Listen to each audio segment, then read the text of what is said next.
Welcome in, everyone, to Caldwell Sports Commentary, the only televised sports show in Caldwell County, North Carolina, and joined always by Kevin Matheson of the City of Lenoir, all decked out in his Lenoir Public Utilities this outfit. nice, drizzly, rainy, cold fall day, which is great sports weather. Great. Ready to talk sports. So great. It's great sports weather.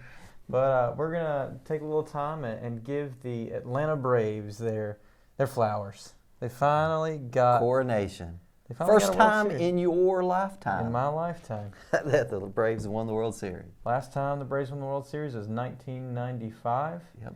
Forrest Gump was Picture of the Year. And what were you doing in 95? You were I having was being a little baby. dad Yeah. to your sister, Little Kirsten. sassy pants. Yeah, and enjoying the Braves. Of course, the Braves had a huge run back in the 90s of winning the NL East and making it to the World Series or making it into the playoffs or at least to the championship series of the National League, and finally won their one and only championship in Atlanta. Before that, in the 50s, they won it with the Milwaukee Braves and Hank Aaron. How about that? So it seems talk somewhat about him a little bit. fitting, doesn't it? It does. So, All right, so the Braves were sort of a Cinderella story, kind of. Absolutely. I mean, they had an 88 and 73 loss season. Yep. What do you think about that as far as... Well, you have to go back to 2014 and the San Francisco Giants. We know something about that. A little bit about the MVP of that World Series. Might have been the Madison local hero, Madison Bumgarner, who won the MVP of the World Series that year. They didn't have a great regular season, but got on a roll at the end. Atlanta struggled all year with injuries, finding a pitching rotation. They would score a lot of runs, and then they couldn't score any runs, and they struggled into the first week of August. They didn't even reach 500. Well, it's not often that you see a team that loses its best player and somehow makes it work. But, I mean, July 11th of this year, they lost Ronald Acuna in a game against the Marlins. Yep. And that was the big turning point in the season. And their GM, Alex, I'm going to try my very best to pronounce his name because he's got a long name, Anthopoulos. Anthopoulos. Fantastic. There you go. A good American Greek name. Yeah, there you go. Very Antetokounmpo kind of name. Yeah. But Anthopoulos, he just went to work, put his GM hat on, and basically retooled the entire outfield. Absolutely. The whole outfield, 4 outfielders that had playing time during the playoffs, all 4 of them were signed at the end of July. Right. Jock Peterson, who was, of course, he was DH in some games when it was in the American League in the World Series, but played some in both of the corner positions. But the starting outfield generally was Eddie Rosario, who they got off the Twins on July 30th. Jorge Soler, who they got off the Royals. And World Series MVP. And World Series MVP, Eddie Rosario, National League Championship Series MVP. And Jock Peterson. Jock Peterson. Exactly. So, wow.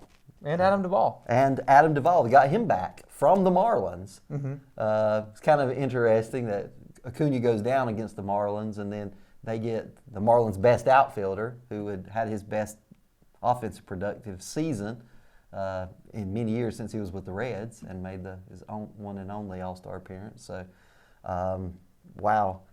They did it, though. They retooled. Hats off to Anthopoulos. I can't say enough. I honestly thought they would throw in the towel when Acuna went down, because they started the season already in the hole. Soroka, their best starting pitcher, never came back from his surgery, never made it into the starting lineup all year. So they were down their best starting pitcher. Then Acuna goes down. A couple of other injuries, and yet... Here we are.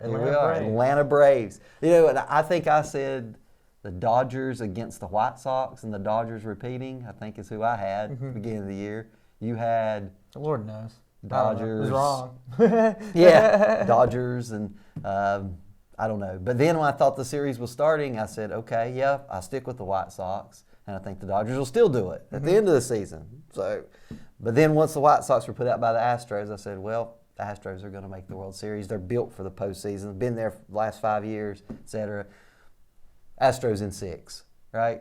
Oh, well. Didn't work out that no, way. it didn't work out that way. But you know what? I'm glad. Yeah. I mean, Hats off the to best the Atlanta team won. Braves. And we'll talk a little bit about the offense and what they were able to accomplish. We have Eddie Rosario. We've mentioned his name already. Yep. Usually a left fielder. They were kind of playing him in different places in this series. He played left field more times than not, but he had 23 hits in the postseason, 11 runs, and a 383 batting average in the postseason. That's pretty good. That's getting it done. That's the Rosarina levels last year. Yeah, exactly. So he was the Rosarina of this year. I mean, pretty much. Rosario, Rosarina, pretty similar. And, of course, the man at first, the tall man at first, Freddie Freeman. Freddie Freeman. 17 hits, 8 runs, and a 304 batting average in the postseason. I don't think you can be more happy for a dude to win a World Series than Freddie Freeman. He's seen through the whole rebuild in Atlanta. Some very lean years, brought him back into contention, made the playoffs, reigning MVP in the National League from last year. Probably not going to repeat that, but I'm sure he would much rather have a World Series ring than another NL MVP. Oh, yeah. He had his times. He was very streaky. Of course, his whole career he's kind of been that way. In several of the series, to making it to the World Series, almost absent. And then he would get hot and just carry him to the next series. And then, Freddie Freeman. Well, they were already up 6-0, and then he hits a walk-off salami, sort of, in like the 7th, right, is when he hit his home run in the last game. But I thought he had a home run on the double that he hit was a 2 RBI double. I thought it was going to be a 3-run shot there, but you don't usually see him show emotion. But when he was passing third on that particular home run, he was just like, yeah. He felt that it was in the bag. Yeah, I mean 7-0, and it's what, the 6th or 7th inning. I mean, you're doing pretty well. And it was quite fitting that, of course, the ground out, he caught the very last out at first base. Game ball, last game, World Series, stuck it in his pocket. I mean, that's you got to remember the precious moments that you get, because baseball is very fickle. And it really is. It will leave you if you don't play it. Got some really good talent, with Acuna probably back next year. Oh, yeah, we'll talk about that, too. And I wanted to mention Austin Riley, the third baseman. Yep. He's been great, and I love every post-game interview. You could hear the Memphis in his voice. I mean, he was very, very good, and he's a 1997 baby, too, so I'll put that out there. And he had 18 hits, 7 runs, and a 2.77 batting average. Very respectable, very productive. Austin Riley, that whole infield for Atlanta, Austin Riley, Dansby Swanson, Ozzie Albies, Freddie Freeman, the most consistent infield in major leagues all year. Very good. They started more games together than any infield in the major leagues, and there's something to be said about that consistency they had through that. So Austin Riley, we saw him 2 years ago when we went to Atlanta and saw the Reds. He hit a home run, but he wasn't playing third base then. They had him out in the outfield. That's what you usually do when you bring a player up. You don't know their potential. You just put them out there. Put them in the outfield. You got to put them somewhere. Right? Put them somewhere. Can't make too many errors out there, I guess. No, I guess not. So, but he did really well at third base. He more than fielded his position. He was a little bit above average fielder at third base, and certainly probably the Silver Slugger winner in the National League, which is the best offensive player at each position for the National League. He deserves that. I don't know. We'll see. The awards haven't been given out yet, but definitely for Austin Riley. For a 24-year-old, that's pretty great. Yeah, absolutely. So. Also wanted to mention Jorge Soler. We already mentioned him. Jorge Soler, he had great pickup. He's World Series MVP in that 446-foot home run to win it for him, and 3 home runs in the World Series. 446. I've seen other home runs that they said were 470 something, and that home run was more impressive, and I think went at least 470. I mean, it went out of the stadium. It's an estimation. It was out of Minute Maid Park. Yeah. It wasn't on the concourse. It was out of the park. Past the tracks, wasn't it? They got to get rid of that train. The Astros. That's weird. They got to get rid of it because every time they play at Astro Park, they usually just get that train gets blasted and they end up losing. They got to get rid Bad of that omen, train. maybe. But of course, they keep getting back to the series. You can't. Yeah. What do you think? Dusty Baker came up short once again in his bid for a. He's got unfinished business. So I would assume he's going to be back to manage the Astros next year. One more year. Maybe so. And maybe the sting from all that trash can cheating scandal from 2017 might be put to rest. And maybe he had a few people on his bandwagon singing his praises and pulling for him to get his first World Series ring as a manager. you got to learn to. I mean, after this season, I mean, we could probably forgive and forget a little bit, and see Altuve for the amazing player he is, because he's an amazing player despite the scandal, and I hope people see that. Man, he might be small in stature, but he can rake. I'm standing fully 5'4.5", 5'5", same right height there with as him. Jose Altuve. Yeah. So hey, look as small right beside Aaron Judge as he would. But hey, second all time in postseason home runs, Altuve. That's pretty good. 23 home runs. Usually you don't see the little guys that much with that. And gosh, he swings a 35-inch bat, which is a pretty big bat for a small guy, a lot bigger than I like to swing. Yeah, so 33 is about what we do. Yeah. But anyway, I want to talk about the defense a little bit. Max Fried, 6 shutout innings in that last game and 6 strikeouts. Yeah, a little shaky in some of the other starts, but he sure wasn't in that game. He was awesome. He was dealing. Lights out. Also, the bullpen, we have to shout out them because they shut the door. I mean, Luke Jackson, Will Smith, Tyler Matzik. Any other names? Mentor. Mentor.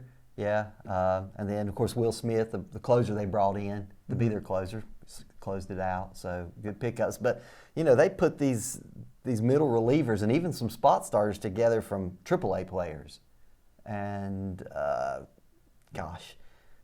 You just don't do that and win the World Series usually. Not win the World Series. So, but hey, it came together. They performed. They shut down one of the, if not the most prolific offenses in the American League, in the Astros. And hey, no asterisks on this one. No. I mean, they absolutely was a team effort. Everybody played up to par. I mean, I think Jock Peterson's shoulders were hurting by the time he got there because he didn't play as well in the World Series, but he was playing pretty good up until that in the postseason. But and you also mentioned Dansby Swanson. I think he's one of the best shortstops, like defensively. Yeah, he can scoop and throw it to first with the best of them. I got to be honest. That's what you used to do, right? You play shortstop, second base, and a lot, but shortstop some. But yeah, when these kids are hitting it off the bat, 106 miles per hour, you kind of have to dig in there and get it. Yeah, and he does a pretty good job, I have to say.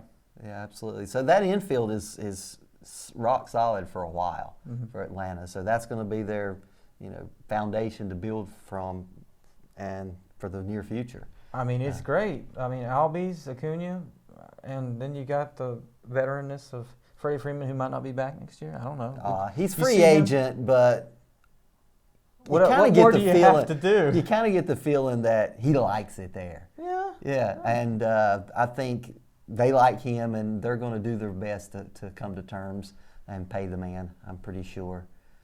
Without him, they don't win the World Series. Right, right. So he's absolutely raking, and I love his swing. His swing's awesome. Yeah. Isn't it great? It really is great from the left-hand side. Jorge Soler, free agent, short-term deal. Yeah. Maybe back. But I would have to say something about him. I have never. From the Royals. From the Royals, exactly. And he had his own World Championship with the Royals a few years ago. I didn't know if he was on that team with Hosmer or not. I didn't really look into that. Yeah, it was in 2015. 2015. But he led off as a leadoff hitter, totally defying the stereotype of leadoff hitters for the last century in the major leagues. Not productive on the base pass, doesn't steal bases, doesn't have particularly high on-base percentage, but it worked for them. Jorge Soler being the leadoff batter for Atlanta and carried them into the playoffs, and the momentum just kept rolling all the way to the World Series. I just an interesting observation. You may never see that again from a player with that skill set being a leadoff batter. But it was pretty interesting. I mean, we've seen some very non-traditional things happen with pitching rotations. And bullpen starts and innings and looking at you, Tampa Bay Rays. Yeah. But what a great team, and we didn't mention the Albies. Did we mention the Albies? Ozzie Albies, second base. I love we did a little bit. Albies, sort of run to start batting stance he's got there. Yeah, he's he starts at third base or first base, depending on whether he switch hit and which side of the plate he's batting from. But unorthodox, but it works. It works for him every once in a while. I wanted to mention Travis Darneau as well. catcher that they brought in this year. He had a great home run in Game 3. I really thought did. Was really pivotal to the series. And also, he's just a great catcher all around. Yeah, it's very good blocking the plate, not letting balls get by him too much. That was a good bring-in for Atlanta. They needed that solidifying force behind home plate. Now, I didn't do a lot of research on the Astros team, but do you think that they will vie for another championship in Jose Altuve's tenure there? I hate to say this, but a lot of it comes down to Carlos Correa, their shortstop, free agent this year. Most people think he's gone. He's going to be shooting for Red Sox, Yankees money? Yeah. Dodgers money? Yeah. 6 figures in millions, long-term contract, because he's still young. He's only 25, 26 years old. He'll be out there with a lot of other talent at shortstop, though, that he's vying against. But I don't know if he'll be back. If he comes back and they get some pitching help, a lot of people think Zach Greinke, who was their last starter standing, basically. They had some really rough luck with health from pitching as well in the playoffs and toward the end of the year. But Zach Greinke, probably a future Hall of Famer. But Wild man. Yeah, I don't know if he may retire. This might have been his last year. Could be. So Verlander will be back next year probably. Miguel Cabrera was really trying to get Justin Verlander to come back to and Detroit. finish at the Tigers where he started. Speaking of Detroit, your team that's pretty much the most recent acquisition was the catcher from the Cincinnati Reds has been moved to the Tucker Barnhart. Tucker Barnhart got traded to the Detroit Tigers. Yep. That's got to be a little disappointing. He is definitely a Gold Glove catcher. Yeah.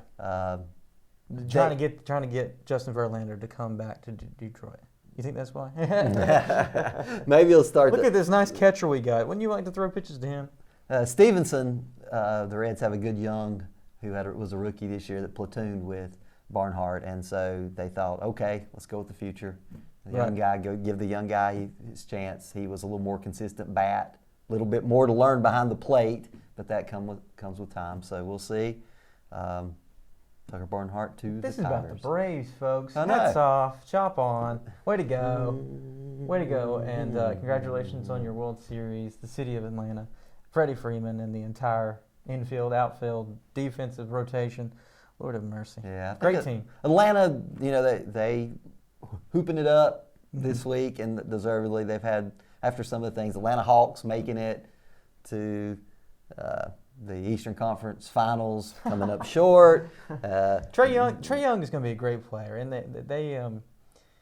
they may have probably rather have Luka, but that trade doesn't look awful. That doesn't look terrible, yeah. Exactly. And then, of course, the second half that was nothing against Tom Brady and the New England Patriots a few years ago in the Super Bowl, and the Falcons come up short when they were leading 28-3 at halftime, and they end up losing the game. That's their odd man out right now. So, but City of Atlanta went through all that and finally got their championship 26 years after the Braves won their fantastic town, scary traffic, but I like it. It's a good city.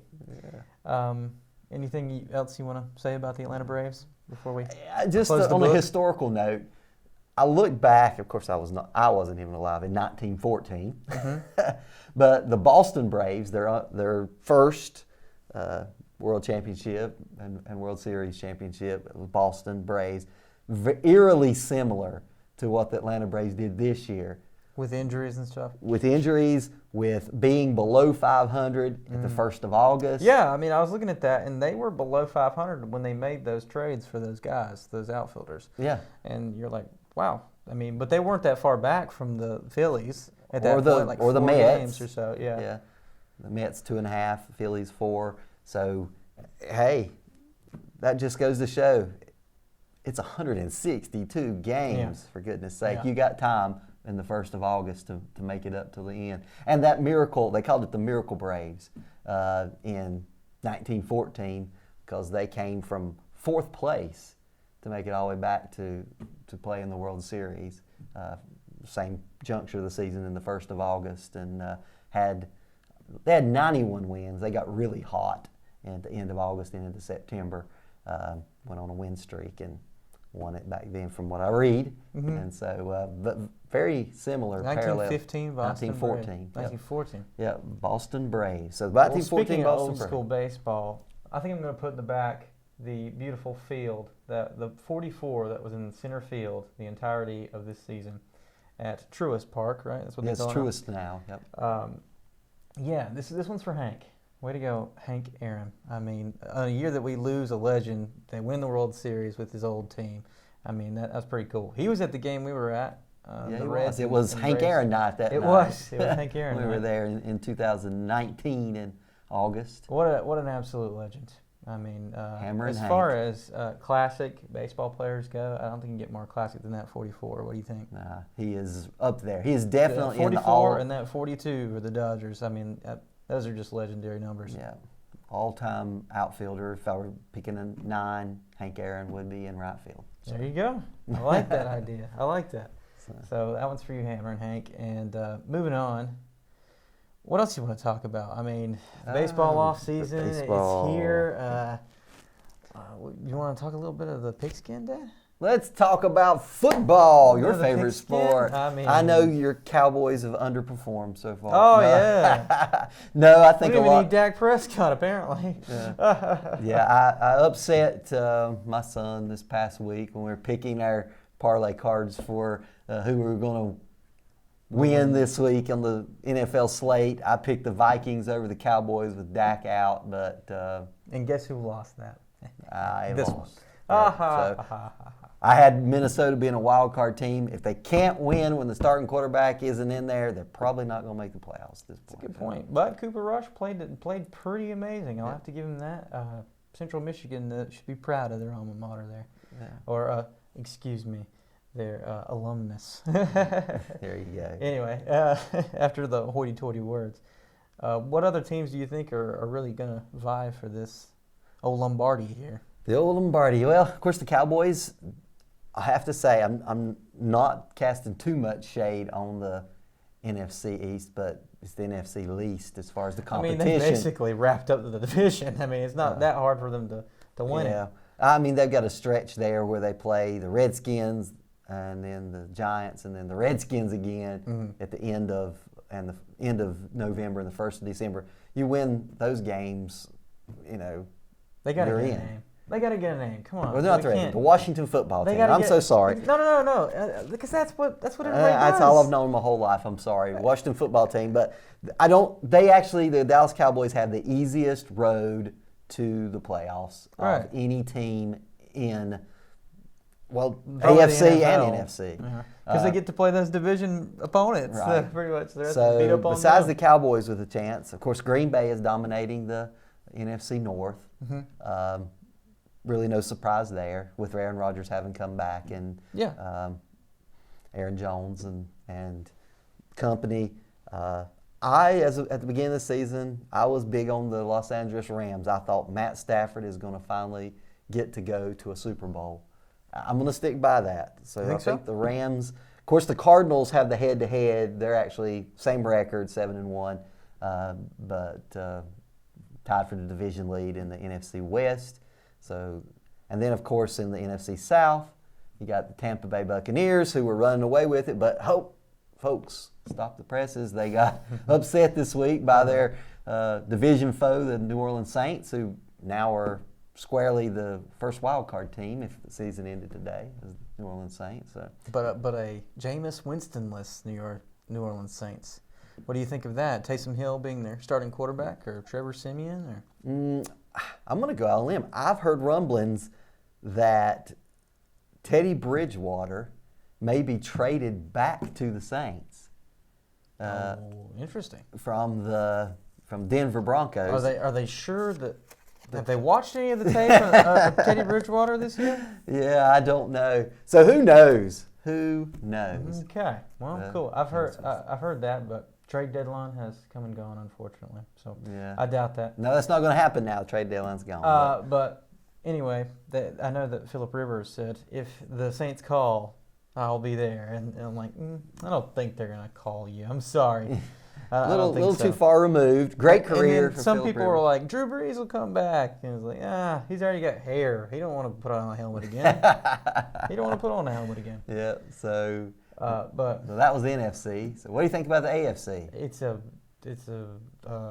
jumbled mess. I guess it's the Bills. I mean, you got to think it's the Bills. Bills are the front runner, 5-2 right now. The Vegas odds favorite to win the MVP is Josh Allen. Okay. That's a good segue into who do you think right now? We're basically, after this week, we'll be at the halfway point of the NFL season, halfway through after this weekend's games. Who is the MVP? The NFL right now. Right now. You think Josh Allen is? Yeah. Honestly, it was probably Derrick Henry before he went down. Before Derrick Henry went down, broke his foot. Out for surgery for the rest of the year for you Tennessee Titan fans out there. Sorry about that. Was big in that regard as far as we having to see injuries and turnovers like that. Yeah. Tom Brady, always in the mix. But that loss this weekend, did that hurt him any against the Saints in a game that they were favored by 2 touchdowns? I don't know how you don't say Aaron Rodgers. I know he's not going to play this week, but he basically willed the Packers to win that game. I mean, he had a little help from A.J. Green not catching that pass, but he basically, I mean, he didn't have any wide receivers. And A.J. Green is also out with COVID this week. Is he out with COVID as well? That's crazy. Well, COVID's still here, unfortunately. Yeah, we're still talking about the dreaded C word. Yes, but let's see. What do you think of rookies? I mean, we've seen some interesting rookies this year. I mean, Jamar Chase for the Bengals has been lights out. We saw the Jets beat the Bengals, but that's beside the point. Jamar Chase has played lights out, and the offensive rookie of the year and defensive rookie of the year. I mean, I don't want to be a homer here, but Micah Parsons has been electric. He had 11 tackles this past week. Yeah, linebacker for the Cowboys.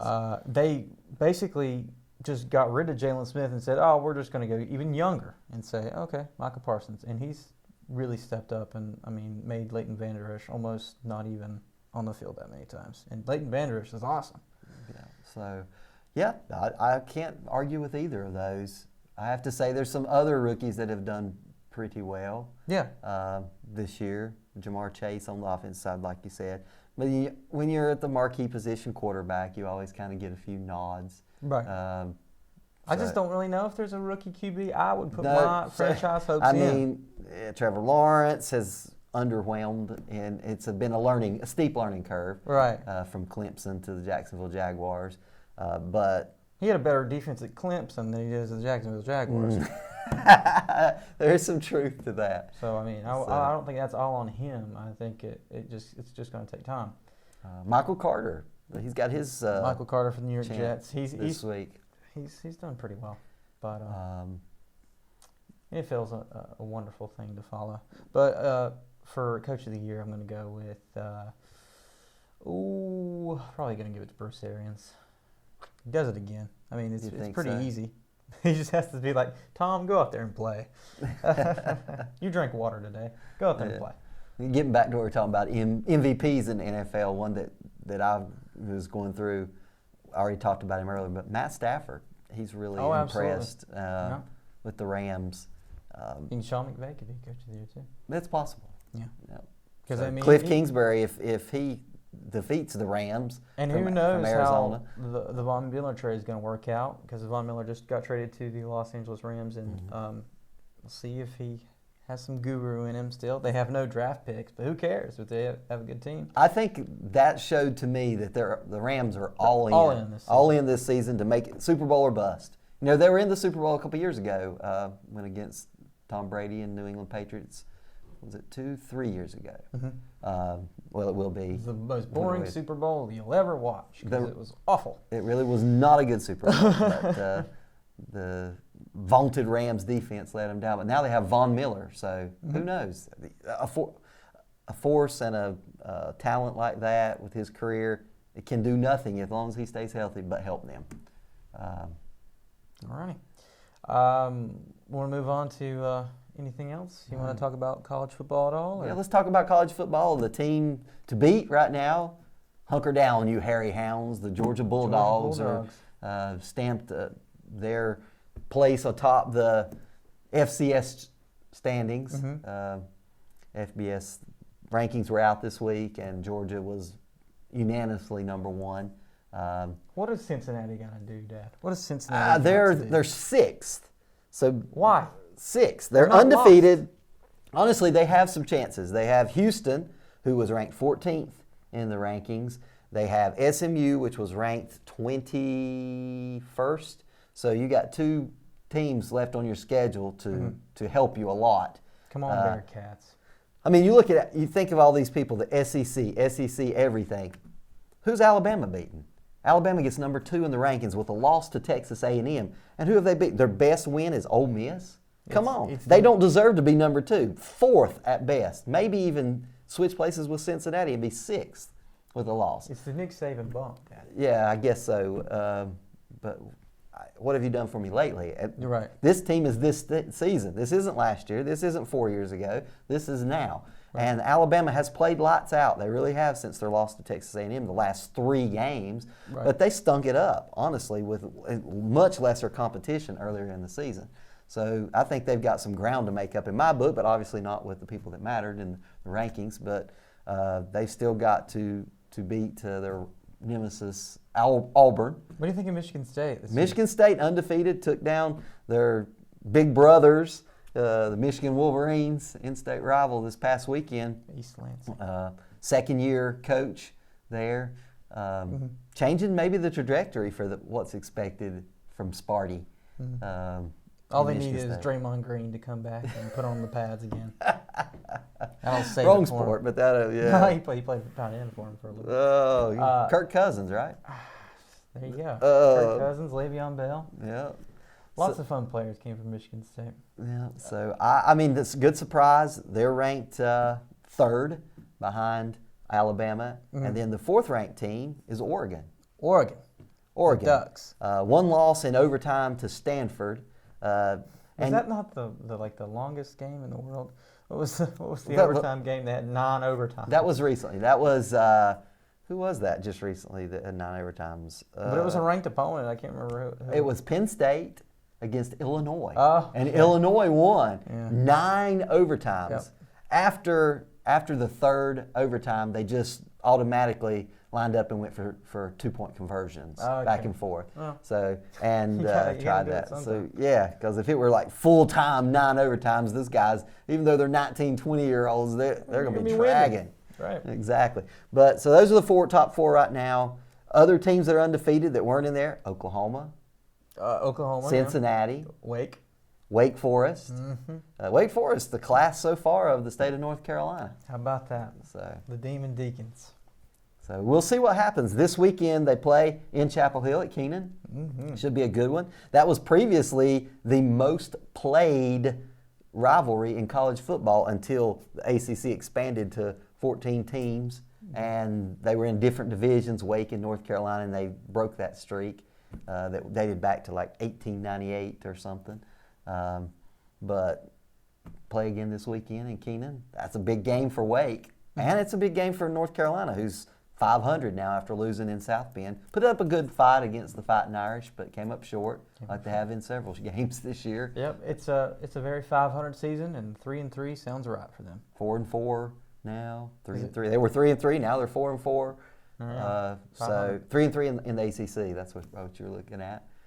So hey, I don't know. Wake. If Wake goes into Keenan and puts it on them and scores like they have in previous. Vegas seems to think that the Tar Heels are going to win because they have them favored for some reason. I'm like, have you seen the North Carolina Tar Heels defense play? Have you seen Wake's offense, which have scored at least 35 points in every game this year? So we'll see. It should be a good game. And if Wake gets past that this weekend, not looking past the Tar Heels, but which have plenty of talent on the offensive side, but then it's NC State the next week.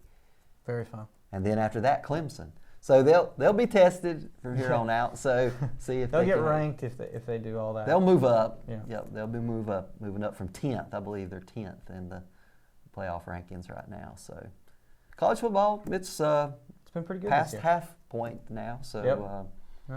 we'll know a little bit better next time we talk as to who is probably conference championships. Yeah. We'll know by then. Yeah. So everybody's looking forward to the SEC championship. Huh? That's going to be a interesting game to watch. Yeah. Whatever teams end up in that. Georgia has already clinched the East of the SEC. I would assume that it's going to be Georgia and Alabama, but Yeah, most people think Alabama, but like I said, they still got to play Auburn. And if Auburn wins out, that means they beat Alabama. They only have one loss, and they'll play against Georgia. War Eagle. War Eagles and Tigers. But, there you go. Yeah, there you go. Why? They have two mascots, but apparently they do. One's not enough. All right, so moving on. You want to talk a little about NBA? It's back out. Steph Curry's still doing Steph Curry things. Yeah, exactly. Golden State and Utah are tied atop the Western Conference right now, 6-1. And hopefully Klay Thompson's back pretty soon. Yeah, I think he was projected the 1st of December. Oh, is he really? Yeah. Okay. So a little bit longer to wait, but hopefully. Or post Thanksgiving, which would make it the end of November, 1st of December. Right. Mm-hmm. When he's projected to be back, but and they're playing quite well right now without Good him. basketball. So Wiggins is all they needed really was to come get Andre Iguodala back, and that's all he needed. the glue that holds them together. Draymond, Shout out to Max Iguodala, and and Steph Curry. Iguodala. I see you have the Heat written down there. Yeah, the Go Miami Jimmy. Heat is Jimmy leading the East. Kyle Lowry is now a Heat. Is with the Heat. Working out well. I didn't think that was going to be a good fit at all from Toronto to there, but he's working out well with Jimmy Butler and Bam Adebayo, Tyler Hero. Good team, Very good Miami. team. Duncan Robinson. Duncan Robinson. I love Duncan. Philadelphia 76ers in second place, tied with the Chicago Bulls. You'd think this was way back in the Jordan Iverson days or something. You got the 76ers and Bulls and Heat with Pat Riley. So, but no, this is 2021's. 2021. So the Bulls, DeMar DeRozan. Yeah, very great good acquisition for him. Very good. It's turning. Levine already was a great player, Zach Levine, but All-Star last year, won the skills challenge in the All-Star. So anyway, great young player, but DeRozan definitely has made a difference. Been their leading scorer so far. Underwhelming at first was the Brooklyn Nets. Everybody prohibitively had them favored to win the NBA championships this year. If they're healthy, well, there's still a question mark whether they'll be healthy. Kevin Durant, right now if the season ended, he'd be MVP. Doing everything for him once again, but he can't keep that up all year in a long season. It is a long season, and you don't know how the knees are going to hold up. That's right. Especially when them feet's that big. I know the Mavericks are playing pretty amazingly. Yeah, they're playing pretty well. They're tied with Memphis and the Lakers for third in the Western Conference. So Memphis and Ja Morant, he's been the star that they thought he would be when they drafted him. Murray State. Yeah, Murray State Racers. Go Racers. The New York Knicks are still on the thing. It's all smoke and mirrors. Yeah, you think so? And the Washington Wizards. Smoke and mirrors? Probably. Yep, I think so. Otto Porter still with them? That's a good question. I don't know the answer to that. I need to look up their roster. Bradley Beal is the leading Beal, scorer still. And Toronto Raptors are playing decent. So nothing new there. Lead the North. Yep. So there you go. There's your teams in the NBA.